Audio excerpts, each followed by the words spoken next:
Assalamualaikum warahmatullahi wabarakatuh.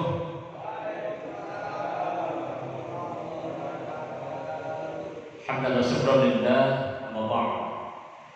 Hadirin, puji syukur kepada Allah sampai dengan detik ini Allah masih menitipkan nikmat-nikmatnya kepada kita semua, sehat walafiat juga nikmat sempat kepada kita semua. Semoga nikmat yang ada dalam diri kita mampu kita syukuri dan mudah-mudahan syukur kita diterima oleh Allah Subhanahu wa taala. La in syakartum la azidannakum wa la in kafartum inna adzabi lasyadid.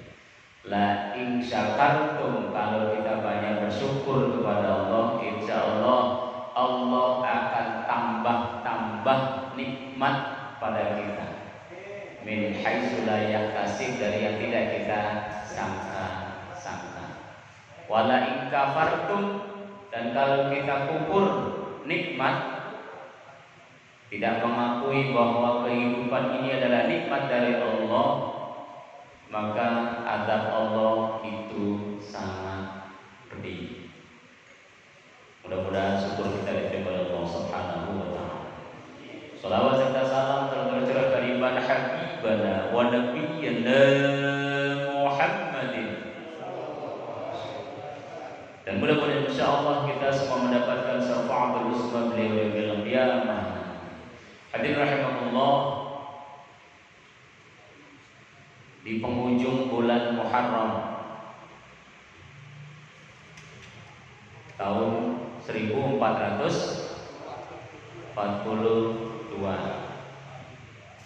Kalau kalender Masehinya tanggal 12 bulan September 2020. Mudah-mudahan Allah terus menjaga istiqomah kita ila akhir hayat kita, insyaallah, amin ya rabbal alamin. Hadirin rahimakumullah, kisah yang pernah kita sampaikan, kisah hikmah dulu deh, biar kita ingat dulu buat kita semua. Kayaknya pernah disampaikan tapi mengulangi saja. Ada Ibing, ada Udin, ada apa nih satu lagi lah, Joni lah. Kamu cari kesini Joni. Ibing ini yang punya Joni. Joni adalah ada ya? Ada. Jadi jangan pakai Joni. Berkitiu.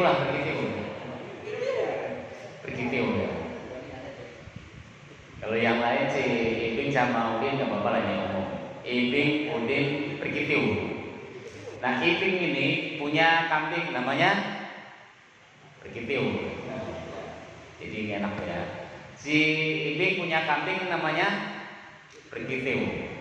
Nah, kemudian si Udin ini temannya Ibing. Nah, satu waktu si Ibing ini bawa si berkitiu lomba.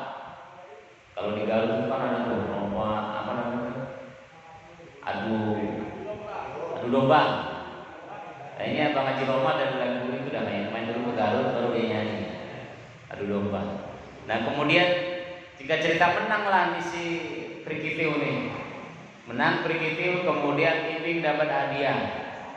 Kalau di komparasi zaman saiki mah mungkin kurang lebih 500.000 lah.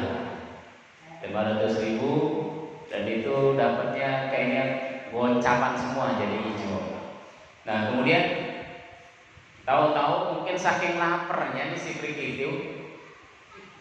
Saking laparnya berkitiu, terus ya apa nih duitnya nih? Dimakan sama si berkitiu. Ibing bingung nih, aduh, duit hadiah ini belum laporan Polda, polisi dapur nih. Belum laporan Polda, duit udah dimakan sama si berkitiu. Ya kumaha ya caranya? Akhirnya ada yang nyaranin, Bing, itu mah gampang, teplok aja pantatnya. Gimana caranya ya? Lu bawa ke duduk sana di warung kopi lah. duduk deh di warung kopi, duduk. Mbok Om, misalkan nama si warung kopinya, Mbak Om, kopi, kopi, mana kopinya? Oh, belum ada ya? Oh, airnya belum panas ya? Berarti nunggu dulu tuh, nunggu dulu. Ibing tunggu airnya panas. Bohong kopi, tar dulu Bing, belum panas. Nah, kemudian lagi nunggu si Ibing nurutin sarannya si temennya tadi. Air putih dulu Pak. Aisyah. Kopi. Sambil nunggu kopi, si Ibing tadi nepok pantatnya si begitu. Karena saran temennya tadi, akhirnya ditepok. Keluar. Belum matang lagi airnya, tepok lagi, keluar. Dan si Udin ngopinya bareng. Nah Udin ngopi liatin aja, Bing, lu ngapain?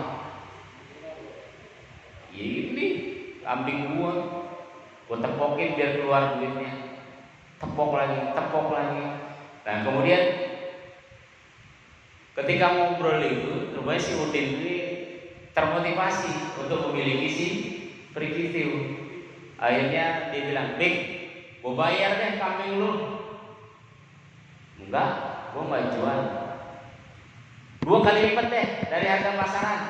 Enggak, gua nggak jual. Tepok. Kemudian, nah ke-10 kalinya udah selesai. Bing, gua bayar kambing lu nih 10 juta. Wah, biasanya harga pasar kan cuma 2 juta. Dilepas nggak deh sama Ibing nih? Dilepas.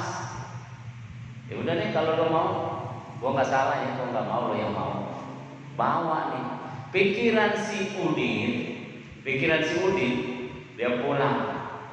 Si Ibing ngopi segelas aja, belum sampai malah belum matang.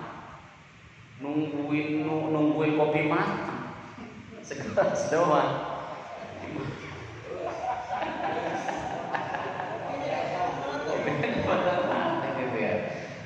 Segelas kopi doang dia menghasilkan 500.000. Cuma menepokin pantat doang tuh. Gue beli 10 juta. Semalaman gue tepokin tuh pantat si kambing. Sembari kopi segala. Kopi, kambingnya ngopi, tepok pantatnya, gak keluar.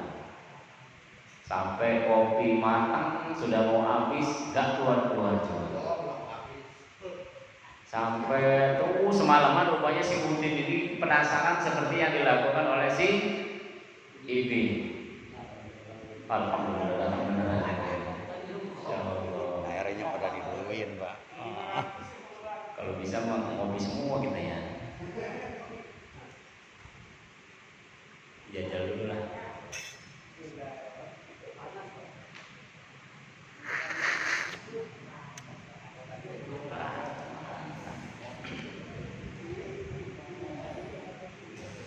Padahal ngopi udah kesekian kali. Tadi siang ngidang skripsi kopi. Besok ngidang skripsi lagi, kopi lagi. Oke, kemudian Udin punya pikiran, Ibing aja ngopi segelas bisa nepok pantat kambing ini 500.000. Apalagi ntar malam. Gua nggak bikin segelas, gua mau bikin segalon. Jadi nemenin dia ngopi biar semalaman nepokin pantat si Prikitiu. Akhirnya hadirin rahimahullah ditepok nggak keluar. Akhirnya dia kesal, dijejak nggak keluar, ditonjok nggak keluar, diselengkat nggak keluar, bingung dia. Akhirnya marah, ditajong dan sebagainya nggak keluar. Nah hadirin rahimahullah, keesokan harinya rame di Polsek Bojongnangka, ada pembunuhan. Udin sudah membunuh Prikitiu.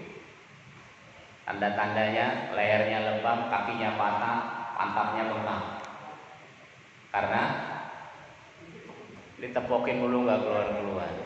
Nah, hadirin rahimakumullah, kalau kita belajar dari kisah hikmah itu tadi, siapa nih yang salah? Ibing apa Udin? Atau mungkin Brikitiu orangnya? Kan ada, kalau misalnya saya tanya di anak-anak sekolah itu, Brikitiu Pak, loh kenapa Brikitiu? Kenapa dia mau jadi kambing? Itu udah ciptaan Allah. Tidak bisa kita menyalahkan.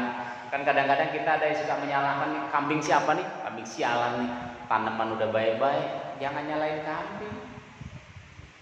Kita salah karena kita nggak ngandangin kembang kita dengan baik dan lain sebagainya. Yang nyalain kambing salah. Ini biasanya orang yang suka nyalain, dia nggak mau disalahin, tapi yang salah wedusnya tetangga. Jangan nyalain wedusnya tetangga. Dia nggak punya otak. Kitanya yang punya otak yang harus berbuat sesuatu. Yang nyalahin Brikitiu salah. Yang nyalahin Udin itu masalah Udin Pak. Kenapa dia nggak nanya? Kenapa kambing lu bisa keluar gocap setiap lu pantek? Seharusnya kan dia nanya. Di luar kewajaran kalau kambing ditepok pantatnya keluar gocap. Harusnya dia nanya. Karena adanya nafsu, nah ini yang membuat kita rusak. Yang membuat kita rusak, akhirnya dengan nafsu itu kita melakukan sesuatu, akhirnya nafsu inilah yang akan mengkat kebaikan kita. Nafsu inilah yang akan membuat kita jauh dari Allah. Bimana nafsu yang jelek. Kalau nafsu yang baik, kan nafsu itu ada dua. Ada nafsu yang baik, ada nafsu yang jahat. Nafsu yang baik, contoh, dia sama kita di pabrik yang sama, di kantor yang sama, tapi kenapa dia rajin ke masjid, gua nggak bisa.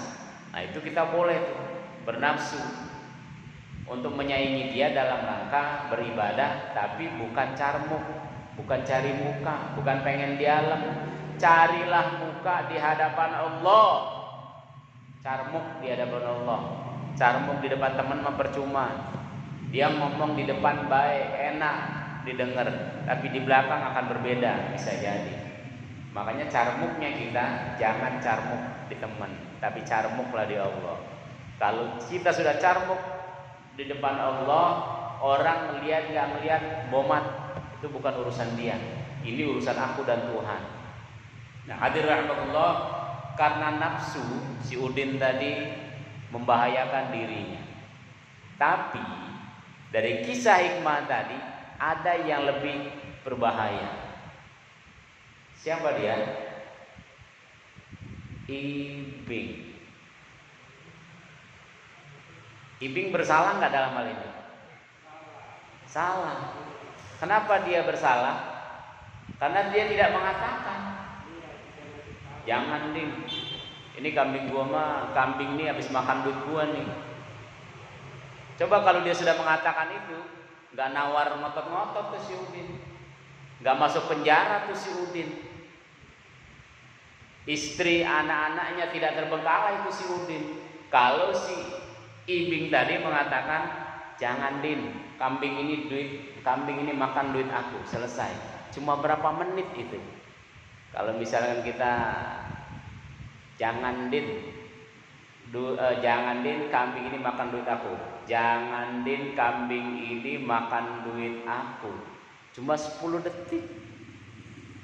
10 detik itu akan menyelamatkan si Udin. 10 detik itu akan menyelamatkan keluarganya si Udin. 10 detik itu akan menyelamatkan nama baik warga sekitar. Cuma 10 detik. Ini yang kadang-kadang berat kita lakukan. Ini yang kadang-kadang udah bodo amat, bukan urusan gue itu mah. Nah ini yang terjadi. Dan korelasinya dengan hadis pada kali yang berbahagia ini, kita akan membaca hadis yang ke-34 mencegah kemungkaran. Jadi kisah hikmah tadi paling tidak memberikan pencerahan kepada kita semua. Hati-hati. Kalau kita melihat kemungkaran, kalau kita tahu kemungkaran, ada konsekuensi di dalamnya. Jadi jangan mentang-mentang, aku mah bukan ustadz, itu bukan urusan aku. Aku mah bukan Pak RT, itu bukan urusan aku. Aku mah bukan DKM, itu bukan urusan aku. Aku bukan aparat, aku bukan pejabat. Nah, ini yang harus kita buang. Fattaqullah mastata'tum, diantaranya kita peduli apa yang terjadi di sekitar kita.